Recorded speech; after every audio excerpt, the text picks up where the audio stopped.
ABMB 247 sa inyong mga radyo.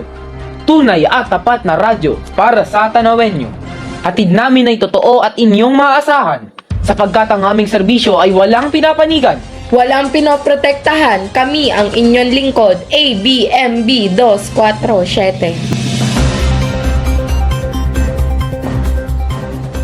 Magandang umaga, Pilipinas! Magandang umaga, lungsod ng Tanawan. Ako ang inyong lingkod bayan, Gian Barcebal. At ako naman ang inyong kabalitaan, Althea Agoncillo. Ito ang Radyo Aktibo. Sa ulo ng mga nagbabagang balita sa linggong ito. Pagdiriwang ng Tanawan Institute ng kanilang ika-100 anibersaryo ng pundasyon simula Pebrero 19 hanggang Pebrero 24. Kasalukuyang estado ng Mira City ipinasilip ng Daiichi Properties. Nalalapit ang cityhood anniversary ng Tanawan, papalapit na. Una sa balita, bilang pagdiriwang ng ika-100 taon ng pagkakatatag ng isa sa pinakamatandang paaralan sa lungsod, isang matagumpay na float and grand parade ang isinagawa ng pamunuan ng Tanawan Institute, katuwang ang iba't ibang government at non-government organization ng lungsod. Nitong Pebrero 19, para sa detalye, narito si Christian Alcantara. Tampok sa parada ang makulay at nagagandahang float kung saan sakay ang mga muse at escort na kinatawanan ng bawat year level.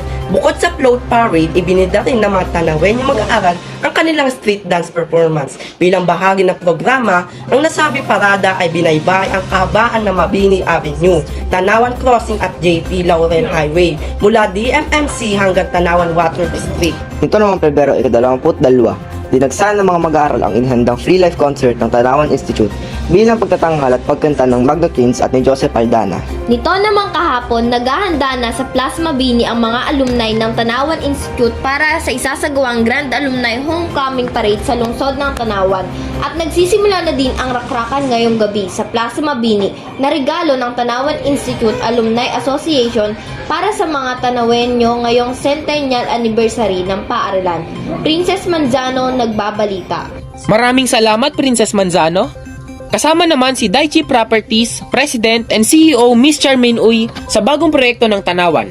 Para sa karagdagang detalye, narito si Michiko Balahadja. Personal na binisita ni na Mayor Sonny Perez Collantes at Attorney Kristen Collantes ang progreso ng Mira City na isang pinakamalaking development project sa lungsod ng Tanawan. Ayon kay Mayor Sonny, ang naturang proyekto ay napakalaking bagay para sa nagpapasigla na lokal na ekonomiya ng ating lungsod. Maghahatid din ito ng oportunidad at mas maraming kabuhayan para sa ating mga kababayan. Michiko Balahadja, nagbabalita. Maraming salamat, Michiko Balahadja. Kay gandang umaga sa ating lahat, batid ko ang inyong pagod sa mga nakalipas na araw. Kaya sabay-sabay tayong magpahinga at ipagdiwang ang nalalapit na holiday sa Cityhood Anniversary ng Tanawan sa ika-10 ng Marso. At yan po ang mga nakalap na balita sa linggong ito. Muli, ako ang inyong lingkod, Althea Agoncillo. At ako naman si Gian Barcebal, bumabati sa inyo sa pagiging matatag at palaban sa araw-araw na hamon ng buhay. Muli, maraming salamat.